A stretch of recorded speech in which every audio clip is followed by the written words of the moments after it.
Hello everyone, welcome to Shri classes. आज के video में हम देखेंगे अर्थशास्त्र शिक्षण BA सेकेंड ईयर से कुछ महत्वपूर्ण, बहुत ही इम्पॉर्टेंट है ये सारे क्वेश्चन, बहुविकल्पी प्रश्न जो आपके एग्ज़ाम होने वाला है B.Ed का इस समय। उसमें सारे क्वेश्चन आने की पूरी संभावना है।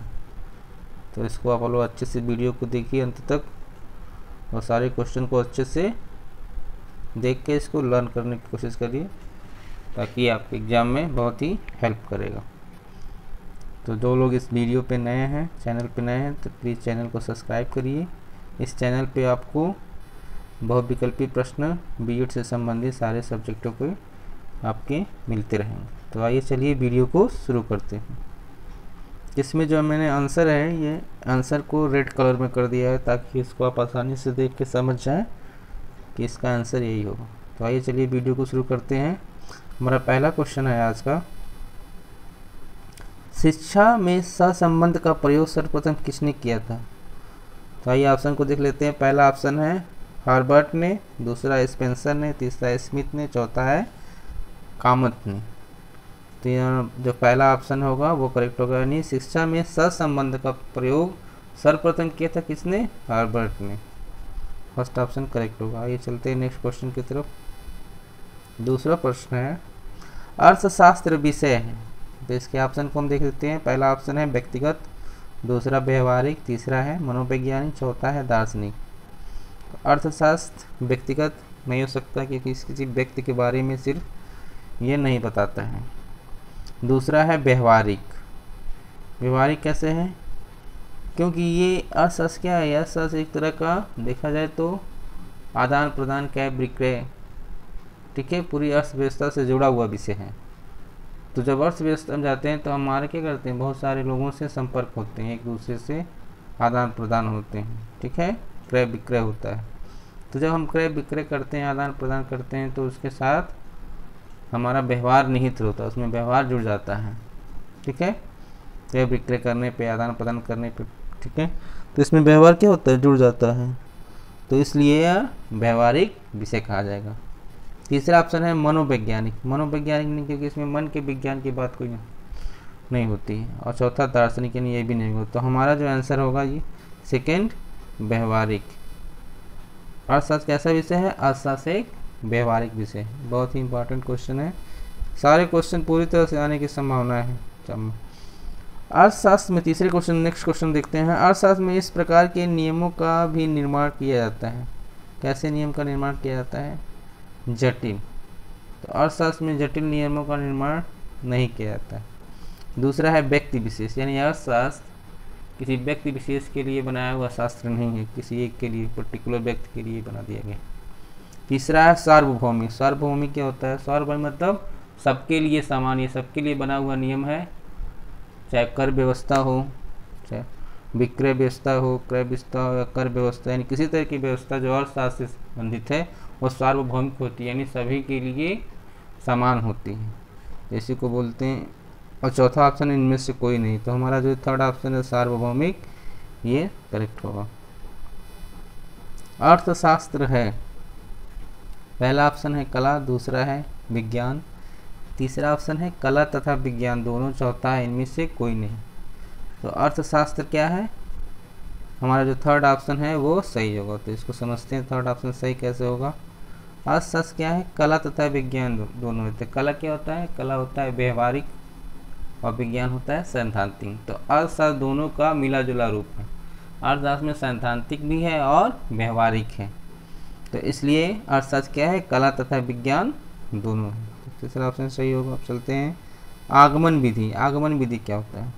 एक शिक्षण सूत्र की विधि है ये, एक आगमन विधि, जिसमें क्या करते हैं, पहला ऑप्शन है इसको देख लेते हैं, सामान्य से विशिष्ट की ओर, दूसरा है विशिष्ट से सामान्य की ओर, तीसरा है संपूर्ण से अंश की ओर और चौथा है अंश से संपूर्ण की ओर। तो इसमें हमने एक वीडियो और बनाया है, शिक्षण सूत्र है ये, इस पर सारे शिक्षण सूत्रों को इसको डिटेल से समझाया गया है, एक्सप्लेन किया गया है। तो इसमें आप लोग देख सकते हैं उस वीडियो में जा करके। तो यहाँ पे हम समझते हैं सामान्य से विशिष्ट आगमन विधि मतलब सामान्य से विशिष्ट को क्या ये सिखाता है। इसको हम एक उदाहरण से समझने की कोशिश करते हैं। जब एक छोटा बच्चा रहता है तो उसको हम कोई चीज़ देते हैं खाने के लिए, मान लीजिए उसको एक फल दिया हमने खाने के लिए, तो उस फल का क्या स्वाद है, वो खट्टा है या मीठा है, उस छोटे बच्चे को इसका बोध नहीं होता है, उसको ज्ञान नहीं होता है। तो उस बोध मतलब उस ज्ञान को हम उसको सिखाते हैं, तो हम उसको बताते हैं कि फल मीठा है, खाने में इसका स्वाद कैसा है, मीठा है या खट्टा है।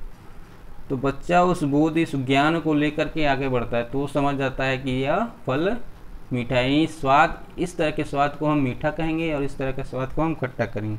तो उसका जो ज्ञान होता है वो सामान्य से विशिष्ट की ओर बढ़ता है।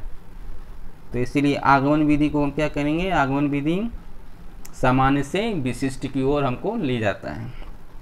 पहला ऑप्शन है सामान्य की विशिष्ट की ओर, दूसरा है विशिष्ट से सामान्य की ओर, तीसरा है संपूर्ण से अंश की ओर और अंश से पूर्ण की ओर। तो आगमन विधि क्या होता है, सामान्य से विशिष्ट की ओर ले जाता है, तो पहला ऑप्शन करेक्ट होगा। और इसी का ठीक उल्टा है निगमन विधि। तो आगमन विधि में हमने पाया था कि सामान्य से विशिष्ट की ओर ले जाता है, इसमें क्या होता है, विशिष्ट से सामान्य की ओर। तो पहला ऑप्शन है सामान्य से विशिष्ट की ओर, तो ये नहीं होगा, ये तो आगमन विधि है। दूसरा विशिष्ट से सामान्य की ओर, तीसरा संपूर्ण से अंश की ओर, चौथा अंश से संपूर्ण की ओर। तो हमारा जो सेकेंड ऑप्शन है ये आगमन विधि क्या होता है, निगमन का अपोजिट होता है, इसलिए विशिष्ट से सामान्य की ओर। इसको आसानी से ऐसे याद कर सकते हैं। ये दोनों बहुत ही इंपॉर्टेंट क्वेश्चन हैं, इसको आने की पूरी संभावनाएं हैं एग्जाम में। अगले क्वेश्चन चलते हैं। अर्थशास्त्र विज्ञान को धन की विवेचना करता है, यह परिभाषा किसकी है, तो परिभाषा इसको याद करना पड़ेगा। अर्थशास्त्र विज्ञान को धन की विवेचना करता है। अर्थशास्त्र मतलब वह विज्ञान है, अब छूट गया, अर्थशास्त्र वह विज्ञान है जो धन की विवेचना करता है, यानी इसमें धन से रिलेटेड चीज़ों के बारे में ज़्यादा बताया जाता है। तो ये कथन किसका, ये किसने कहा था, परिभाषा किसने दी थी, तो पहला ऑप्शन है एडम स्मिथ जो अर्थशास्त्र के जनक हैं, दूसरा है स्टुअर्ट मिल, तीसरा जेबीसे, चौथा है वाकर। तो इसका ऑप्शन थर्ड है जेबीसे जो है नहीं कथन कहता है इसमें कि एडम स्मिथ दिया है, तो एडम स्मिथ आप जानते हैं अर्थशास्त्र के जनक, अगर पूछेगा तो बता दीजिएगा अर्थशास्त्र के जनक हैं एडम स्मिथ। नेक्स्ट क्वेश्चन है अर्थशास्त्र भौतिक कल्याण का शास्त्र है, यह कथन किसका है। तो इस तरह से क्वेश्चन भी आते हैं, जो परिभाषाएं अर्थशास्त्रियों ने दी है उनके नामों को याद करना पड़ेगा, ये सब याद करने वाली चीज़ें। तो पहला ऑप्शन देख लेते हैं, मार्शल है, दूसरा रोशन, तीसरा रॉबिन्सन, चौथा प्रोफेसर पीवू। तो ये अर्थशास्त्र भौतिक कल्याण का शास्त्र है, इसका आंसर हो जाएगा प्रोफेसर पीवू। अब आते हैं अगले क्वेश्चन की तरफ। अर्थशास्त्र शिक्षण में व्यवहारिक महत्व को कितने भागों में बांटा गया है, तो इसमें संख्या भी दे सकता है या उसका नाम भी दे सकता है। यहाँ पे नाम दिया हुआ है तो नाम को हम देख लेते हैं। पहला है व्यक्तिगत महत्व, दूसरा सामाजिक महत्व, तीसरा है यानी व्यक्तिगत और सामाजिक दोनों, फर्स्ट और सेकंड दोनों, और चौथा है इनमें से कोई नहीं। तो हमारा जो थर्ड ऑप्शन होगा वो करेक्ट होगा, यानी व्यक्तिगत महत्व है और सामाजिक। कैसे है, अर्थशास्त्र शिक्षण जब हम करते हैं, अर्थशास्त्र शिक्षण यहाँ देखिए लिखा है, अर्थशास्त्र शिक्षण के व्यवहारिक महत्व को, यानी इसका व्यवहारिक महत्व क्या है, व्यक्तिगत, यानी इसका प्रभाव व्यक्ति के ऊपर भी पड़ता है, और व्यक्ति क्या होता है, समाज से जुड़ा होता है, तो उसका प्रभाव समाज पे भी पड़ता है, यानी इसका महत्व व्यक्तिगत भी है और सामाजिक है, इसलिए तीसरा ऑप्शन जो होगा वो करेक्ट होगा। तो चलते हैं अगले क्वेश्चन की। समन्वयक कितने प्रकार का होता है, समन्वयक इकोनॉमिक्स भाषा में इसको समन्वयक कहेंगे, इसको और आसान भाषा में इसको हम सहसंबंध भी कर सकते हैं। सहसंबंध इंग्लिश में इसको हम कहते हैं कोरिलेशन मतलब सहसंबंध, एक दूसरे से क्या संबंध। कितने प्रकार के होते हैं, तो ये होता है हमारा 3 प्रकार के। पहला ऑप्शन दिया है 2, दूसरा 3, तीसरा 4 और चौथा इनमें से कोई नहीं, तो इसमें हम इसको कहेंगे समन्वयक 3 प्रकार के होते हैं। ये भी बहुत इंपॉर्टेंट है। आर्थिक कुशलता का विकास उद्देश्य है, इसके ऑप्शन को हम देख लेते हैं। पहला ऑप्शन है पूर्व माध्यमिक स्तर, दूसरा है माध्यमिक स्तर, तीसरा है उच्च माध्यमिक स्तर, चौथा है प्राथमिक स्तर। तो यहाँ पे क्वेश्चन देखिए ध्यान से, इसमें आपको आंसर यहीं से मिल जाएगा। आर्थिक कुशलता का विकास उद्देश्य, किस चीज़ का उद्देश्य, आर्थिक कुशलता, यानी आर्थिक रूप से अगर आप कुशल हैं तो उसका उद्देश्य क्या है। उद्देश्य देखिए यहाँ पूर्व माध्यमिक स्तर, यानी माध्यमिक स्तर की पहले की अवस्था है, या माध्यमिक स्तर की अवस्था रहेगी, या उच्च माध्यमिक स्तर की अवस्था रहेगी, या प्राथमिक स्तर की। तो हम आर्थिक रूप से कुशल हो जाएंगे, पूरी तरह से कुशल हो जाएंगे, तो हमारी अवस्था क्या हो जाएगी, उच्च माध्यमिक स्तर की हो जाएगी। तो इसमें जो थर्ड ऑप्शन है वो करेक्ट हो जाएगा। आते हैं अगले क्वेश्चन की तरफ। यहाँ पे दिया है समन्वय के किस विशेष लक्षण के संभावनाएं बढ़ती हैं। समन्वय में यानी कोरिलेशन में ऐसा संबंध, तो कोरिलेशन से क्या करते हैं, कोऑर्डिनेशन, कोरिलेशन संबंधी सहसंबंध या कोऑर्डिनेशन। कोऑर्डिनेशन क्या होता है, एक दूसरे से हम चीज़ों को सीखते हैं, यानी अधिगम, अधिगम मतलब लर्निंग, यानी सीखते हैं। तो जब हम कुछ सीख लेते हैं तो क्या करते हैं, उसको हम दूसरे को बताते हैं या सिखाते हैं, यानी अधिगम को स्थानांतरित करते हैं। तो पहला ऑप्शन है अधिगम, दूसरा अधिगम स्थानांतरण, तीसरा स्थानांतरण, चौथा इनमें से कोई नहीं। तो हमारा जो सेकेंड ऑप्शन होगा वो करेक्ट होगा, अधिगम स्थानांतरण। यानी समन्वय में किस विशेष लक्षण की संभावना बढ़ती है, अधिगम स्थानांतरण की। यानी जब हम कुछ सीखते हैं तो सीख के बाद उसको क्या करते हैं, सीखने के बाद वो दूसरों को सिखाते भी हैं, बताते भी हैं, तो अधिगम को स्थानांतरित करते हैं।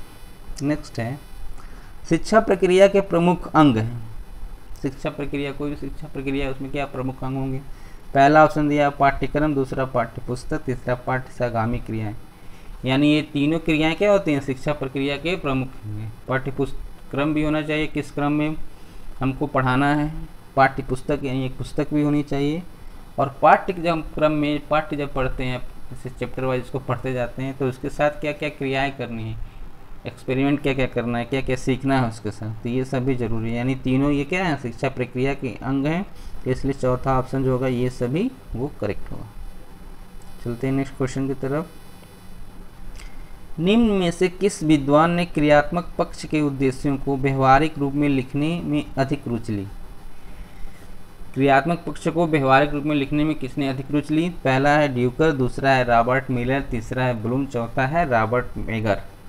मिलर और मेगर अलग अलग हैं, तो इसमें सेकेंड ऑप्शन जो करेक्ट होगा रॉबर्ट मिलर। इसको याद रखिएगा, क्रियात्मक पक्ष के उद्देश्यों को व्यवहारिक रूप में लिखने, ये याद करना है किस रूप में लिखा गया। नेक्स्ट क्वेश्चन है निम्नलिखित में दो बार यहाँ प्रिंट हो गया है, मिस प्रिंट हो गया है। निम्नलिखित में से किस विद्वान ने उद्देश्यों के ज्ञानात्मक और भावात्मक पक्षों के उद्देश्यों का व्यवहारिक रूप में अधिक रुचि ली है। तो पहला है ड्यूकर, दूसरा है रॉबर्ट मिलर, तीसरा है ब्लूम, चौथा है रॉबर्ट मेगर। तो इसका आंसर होगा फोर्थ ऑप्शन इस करेक्ट होगा, रॉबर्ट मेगर। ये दोनों क्वेश्चन एक दूसरे से संबंधित हैं, ये देख लीजिए ऊपर वाला, इसमें है रॉबर्ट मिलर, तो इसमें क्या दिया है, क्रियात्मक पक्ष के उद्देश्यों को व्यवहारिक रूप में लिखा था किसने, रॉबर्ट मिलर ने, और इसमें है ज्ञानात्मक और भावात्मक। तो इसी तरह के क्वेश्चन आएंगे, थोड़े थोड़े उसमें से चेंज रहेगा, तो इसको याद करने की ज़रूरत है। इसमें अगर क्रियात्मक पक्ष होगा तो रॉबर्ट मिलर, एंड भावात्मक और ज्ञानात्मक पक्ष होगा तो रॉबर्ट मेगर। ये आप लोगों को ध्यान रखना है, ठीक है। तो अगर आपको ये वीडियो पसंद आया तो चैनल को सब्सक्राइब करिए, इस पर इसी तरह के आपको वीडियो जब तक आपकी एग्ज़ाम नहीं हो जाते तब तक आपको मिलते रहेंगे। धन्यवाद।